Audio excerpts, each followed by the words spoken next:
the Mcdowell Mountain Frenzy, an insane 50-mile mountain race here in the desert of Arizona. You climb 3 mountains, you cross over rocky desert trails in the middle of nowhere for 50 miles. This was hands down the hardest thing that I've ever done in my entire life. When I think about why I did this, I think there's just so many different reasons. I think about the self-discovery side of it, just wanting to really find out if I do have a limit. I wanted to prove something to myself that I'm capable of doing something like this. Admittedly, I wanted to prove to others that I'm capable of doing something like this. I had my clients and my athletes in mind. I had my team in mind. I wanted to show them that they have a strong, capable leader. I wanted to do something that I could tell my future kids about. There's so many reasons that went into this, but ultimately it was the hardest thing I've ever done, and it was one of the scariest things I've ever signed up for. With only 6 months to train for this race, it's not a lot of time. Most people who do 50-mile ultra marathons have been running for a very long time. It's the type of people who have done multiple marathons in their life. They've been running for years. I, on the other hand, have been running for 6 months total with no prior long distance running experience whatsoever. 0 marathons under my belt, 0 half marathons under my belt.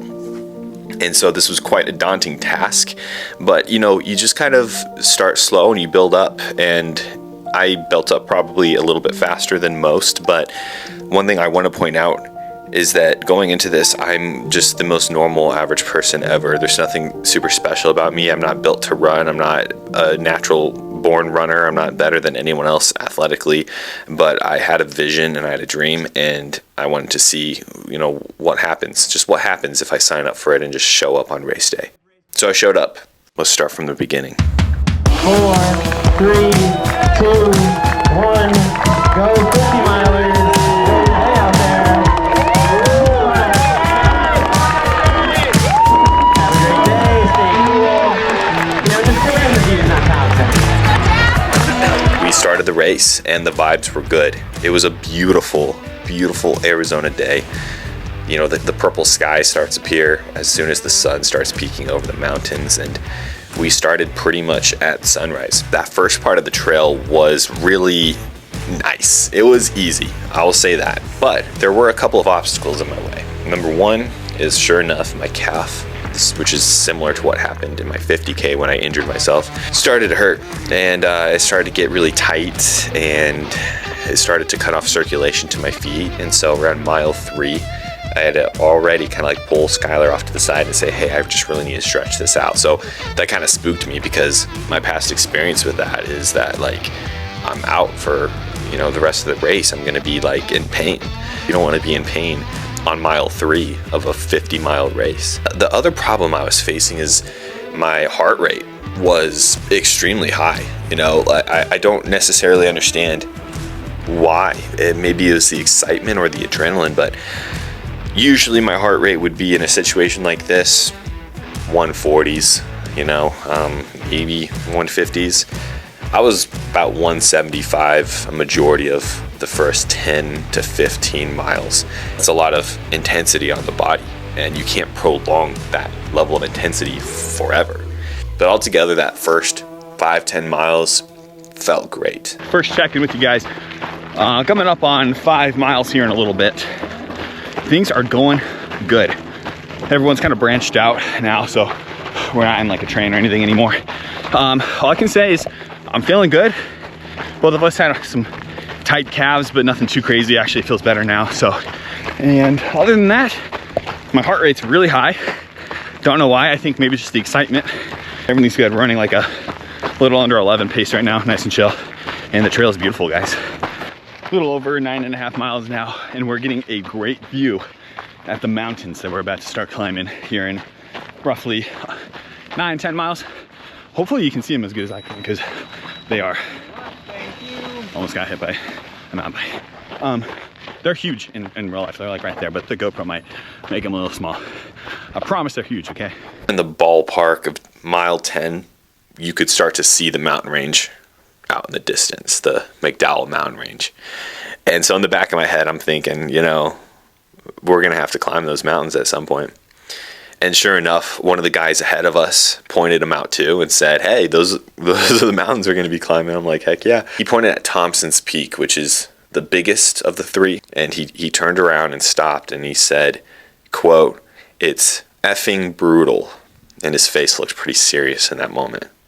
And at that point, I think we kind of got a taste of what was to come. Currently at a little over 13 and a half, just had another aid station and feeling good. At that aid station, I had some potato chips, which, fun fact about me, I hate potato chips. They're disgusting. Hot take. I had a potato and then some pickles and just filled up my water and everything like that. So this is kind of the last easy part for a while because we're about to get to the climbing. Currently 14 and a half, actually almost 15 miles.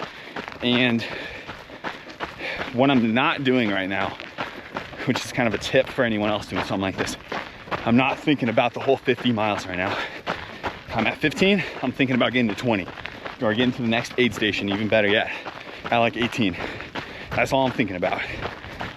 You have to disassociate yourself, your body and your mind, so you can stay focused on just what's in front of you and not try to essentially bite off more than you can chew. So this isn't a 50-mile race right now. Right now it's just a 3-mile race to the aid station, 2-mile race to 20. Then it's a race to get to the marathon mark, and so on. Eventually, you get to some windy, turny terrain, and there's a turnoff, essentially. Mountains are on the right, desert's on the left, and you're going right. And as soon as we turned to the right towards the mountain region, the mountain portion of this race, which in my opinion is basically part 2 of a 3-part race, we turned off, and the guy behind us, who had done this race before, exclaimed, things are about to get weird. Okay, we're at the aid station at 19 right now, and this bumper sticker is a good reminder. Hills hurt, couches kill. So we're about to get to the fun part now. We saw this other guy who's done this race, and he's like, things are about to get weird. So it's pretty much notorious out here what we're about to do. And I also just ran into Aaron. Aaron's here, he's crushing. How we doing? Baby? I can't believe you brought that. That's sick. Yeah, how you feeling? I feel good, man. We're over halfway for me, so yeah, I'm happy. I feel good though. Yeah, before this incline here, I was feeling good. Last 5 miles were much better than, like mile 13 through 17, better than first like 7 for sure. Yeah. This is the fun part now, man. Just get to experience all that it has to offer. Yeah, I'm feeling the pain. Yeah. My feet are hurting. Yeah, me too. All right, finish strong. Yeah, you too, bro. Sure enough, that first peak ended up being quite challenging. Now at this point, I still feel decently fresh. I mean, yes, I had ran about 20 miles, but I felt good. Skylar was a lot faster than I was up the mountain, but I held a pretty steady pace, and we made our way to the very top. And we turned around and went back down. Nearing the top of mountain number 1, if you can tell how high up I am and how high up I still have to go, but we're over 21 miles now. This climb's a beast. This is the second tallest mountain I have to climb.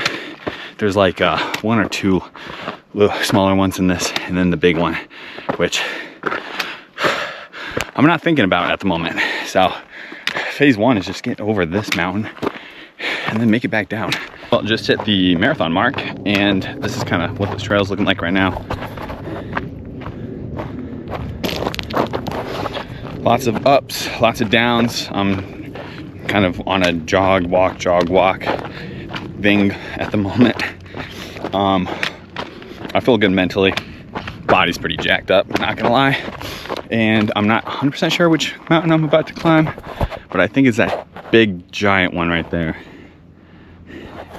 And once again, just not really gonna spend too much time thinking about that because that thing is massive. Like, yeah, not gonna think about it, but whatever I gotta do, I will do, pretty much. So, yeah. There's like one dude ahead of me over there. Haven't seen anyone else in a while. So, and by the way, we're raw dogging this thing so far, no headphones. I will probably put headphones in at some point. I think there's an aid station up here. But so far it's just been my thoughts. Yeah. This is when Skylar really started to pull ahead. I kind of struggle on the downhills. I can't go that fast. I think it's just, being a little bit heavier, being a bodybuilder, whatever it may be, having much less experience and only 6 months under my belt of doing this, I just have to go slower. And it's funny because I actually thought I went pretty fast down this mountain, but Skylar did go faster and he ended up pulling away. So at that point, I was kind of on my own. You know, I would run into Skylar occasionally in passing. You know, there's some out and back portions of the race. Peak 2 went, you know, it wasn't as hard, but it kind of messed with your head because, you know, you thought you were done climbing and then you kept just not really being done climbing. I was able to run a good portion of that climb because it was a little steadier of a climb. So I was really happy with that. Made it out of Dixie Mine for the first round, and now Thompson's Peak. But after I, you know, kind of finished Peak 2, I unknowingly started to get into kind of a little bit of a dark place, and I didn't really know it at the time. I didn't know how dark of a place I was getting myself into until I had pulled out. Essentially, I was just alone, and the race started to, at that point, seem like it was pretty long. And I remember seeing Thompson's Peak, and I remember thinking two things. Number one, that is a big mountain. And number two, look how far away it is. I couldn't believe how far away it was. Mentally, I think it was just a lot to handle at that time. I just felt kind of blah, you know, kind of just like ready for it to be over while also trying to remind myself that it was so far from being over. I had ran a marathon and I'd climbed up 2 mountains, but ahead of me was the biggest challenge yet. Thompson's Peak, and people's dreams are being crushed right now.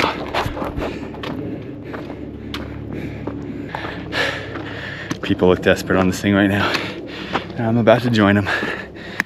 Holy crap, this thing's steep, and it's not short.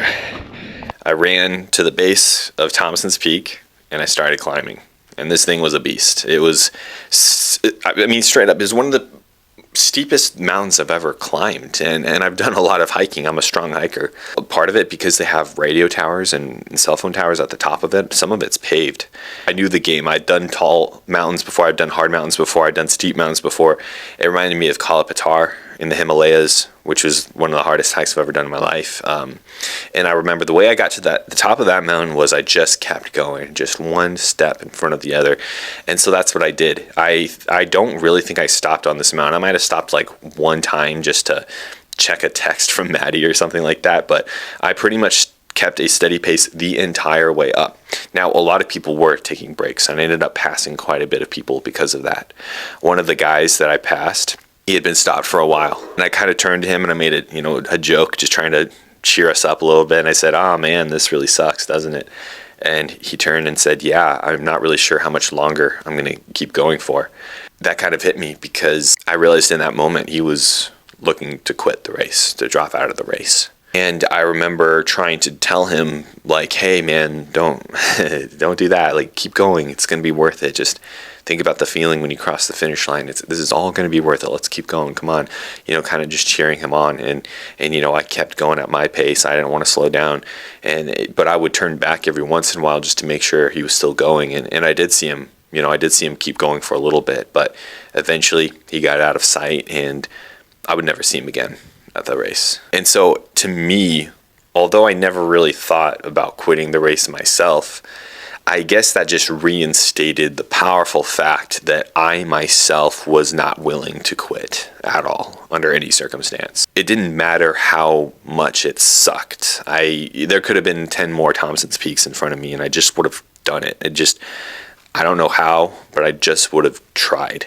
Seeing him quit, although it like saddened me, but it also just definitely gave me a lot of confidence to remind myself, hey, he quit, but I'm not. So let's do this thing. Checking in almost to the top of Thompson Peak. Down yonder, we have Scottsdale. I hope they're enjoying their $1 million mansions and their sports cars right now. I bet they're jealous of me. They could be doing this instead. Yeah, this is a beast. This is an absolute beast. But I'll be honest, I feel better right now than I did at the bottom. So it just goes to show, just mind over matter. You don't know, like, you could have a really bad hour and then feel 10 times better couple hours later, you just don't know. And it doesn't matter how hard something is either. I'm on the hardest part of the whole race right now. And I feel better than I did an hour or so ago. So, hey, lessons learned. At that moment, I actually was kind of on a high. I got to the top. They gave me a Capri Sun. I got a cool video from the top. I cannot believe I had just accomplished that. This is also when I was battling my knee pain, which ended up haunting me quite a bit. I could run on it all right and everything there, but any downhill, it was honestly excruciating. And I remember the first few steps trying to get down, I just thought to myself, how the heck am I going to get off this mountain? All right, just made it to the top, got a Capri Sun, downed it in about 4 seconds. And now, I'll check out the view first. Wild, but now I got to go down, and I'm gonna be honest, a little nervous about this part because my knees are pretty jacked up along with everything else. And I mean, going up is physically hard and demanding, but going down is gonna be very hard for me. So and if I fall, dude, I bet I roll down this thing for a while. It's so steep. I ended up having to kind of like maneuver down this mountain in a really awkward way. I had to compensate for my knee pain. During this time, I ended up, putting a good bit of pressure on my right toes, which is apparent now after the race. They're all destroyed. And then my left foot, the way I had to land on my left foot. I might have a stress fracture right now, which I'll figure out later. But somehow, some way, I made it off this dang mountain. I went back to the aid station. Something funny happened. I realized that I had asked Maddie to put my normal glasses in my drop bag, knowing that at some point the sun was going to come down. I had prescription sunglasses on, and they're really dark, and I can't see without prescription lenses. I had my headlamp, I was good there, but my glasses were not in my bag. The next 10 miles from 30 to 40 were the longest 10 miles of my life. At that point, I made the mental mistake, although I was in good spirits, I made the mental mistake of thinking that the race was almost over because I had just gone through the toughest part. But in all reality, there were 20 miles left and I'd only ran 30, so I was barely halfway. And then the sun went down. Well, it's probably a little brighter on the camera, but the sun is starting to go down. And I still have my sunglasses on. Glasses problems, I can't see without prescription lenses. These are prescription lenses, so I'm actually trying to hurry up and make it to the crew station so I can swap them out with my regular glasses so I can see once it's dark. Shout out to Maddie for forgetting to put my glasses in my drop bag because I'm supposed to have them with me right now, but I don't. So it's a race before it gets dark. I'm pretty sure I'm gonna lose that race, and I'm probably gonna have to run at this rate 2 or 3 miles in the dark with sunglasses. I do have my headlamp though, so we're about to find out if it's bright enough. Just run in the dark in sunglasses, why not? I turned on my headlamp. I still had my sunglasses on because that's the only way I could see, and I ran into an issue real fast. As soon as it got dark enough, even with my headlamp, I could really only see this orange glow right in front of me, and as I ran, it would bounce up and down. And so a couple of things happened. Number one, I got really nauseous because that's all I could see. Everything else was black. But also, I couldn't see the markers on the trail because they'd be off to the side. And they're reflective, which is cool, but because of my sunglasses were so dark, I couldn't see the reflection of them very well. I figured that I needed to take my sunglasses off and run blind so that way I wouldn't get lost. And I could see the trail markers. At this point in the race, everyone's so spread out that, I'm essentially alone. I would run into other runners occasionally, but I was very much alone for many miles at this point.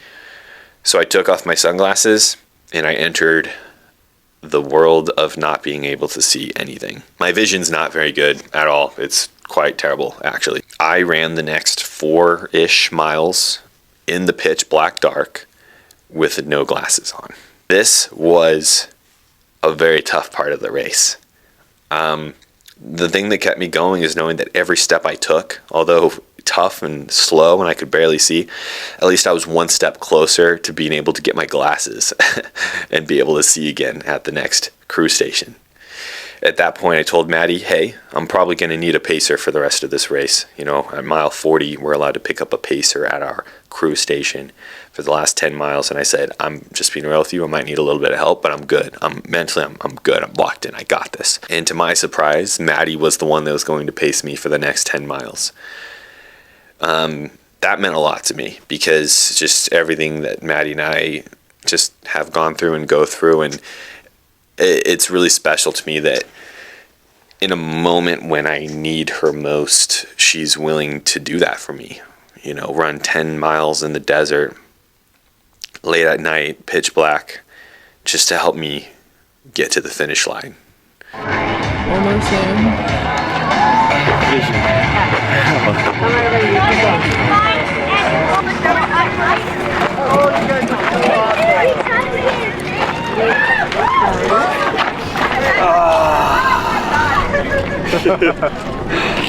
Well, You look better than you did. You look a little white. do it. Yeah. Come back. That Advil, is that water? Yeah. Can I take this? I've taken 3 of them. Yeah, you can take those. You're good. I had to walk a little bit because I had to protect myself, and then it got dark.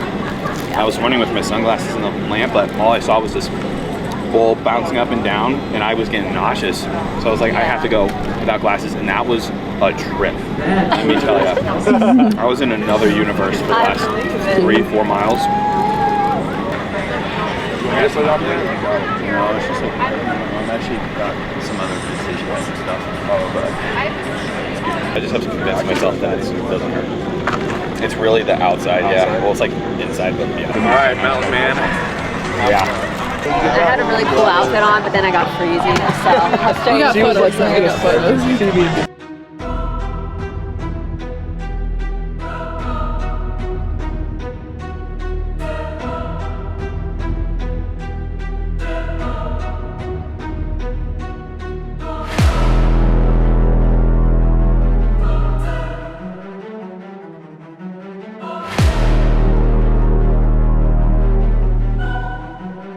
The next 10 miles were tough and they were slow, but we took off. Be on comment, by the way. Be on comment. I wish this was the end of the story and it was all happy and dandy, but very quickly my lights started to dim out. My headlamp was supposed to last 6 to 8 hours on a full charge. I did fully charge it, and it ended up lasting 4 hours, and then it died. Maddie's light, again, same light, fully charged, supposed to last 6 to 8 hours. Her lasted about 2.5 hours, and then her headlamp also died. So now we are running in the desert the last few miles with our iPhone lights. I mean, we can't see anything. Might not be able to see you, but how do you feel? Good. You feel good? That's a lie. I mean, I don't know. I have no idea how I feel. I've specifically not thought about how I felt Shoot. for many hours. All right. So, haven't taken inventory on that. Tell them what happened to your toe. My toe? Yeah. Well, we'll see if I have a toenail left, but Yeah. it definitely burst a really big blister or something. It's like, it literally soaked through my shoe. Nice. So that was cool. Awesome. 1 mile left. And I gotta give so much props to Maddie here, because at this point I was just done, you know. I was going, but I was done, and she really pushed me to just keep running when I could, keep hiking hard when there was the inclines, and to ultimately round the corner and come to the finish line. When I crossed the finish line, I was really unsure about what types of emotions I was going to experience, and you know, there was kind of a really big awakening I had. I crossed the finish line and I instantly almost began sobbing. I literally almost just instantly started breaking down crying. Just this overwhelming sense of accomplishment, but also I had this nagging feeling that like maybe I don't deserve to cry, because I have so many friends that have ran further than that. They've done 100 miles, they've done 250 miles, you know, whatever it is, and it's like, who am I to be proud of this? And I kind of caught that that feeling or that thought in passing, and I said, no, no, I'm not gonna let that be the story in my head. How messed up is that, you know? So I pushed that aside, and the feeling of accomplishment came back, and I'm proud to say that it stuck with me since. Shortly after the race, my body basically just shut down. I went into like shock for a few minutes. That was insane. But it subsided, and I got home that night. I went to sleep. The next day I was crushed, but mentally I was just so proud of what I had accomplished. And so I don't know what is next. I don't know what parts of my brain there are to explore anymore, but I know that I believe in doing hard things and choosing to take uncommon action, to be an uncommon individual, to not let the laziness of the natural man tempt you to be anything short of what you're truly capable of being. This was the hardest thing I've ever done. I'm just grateful for the experience. It was a good one.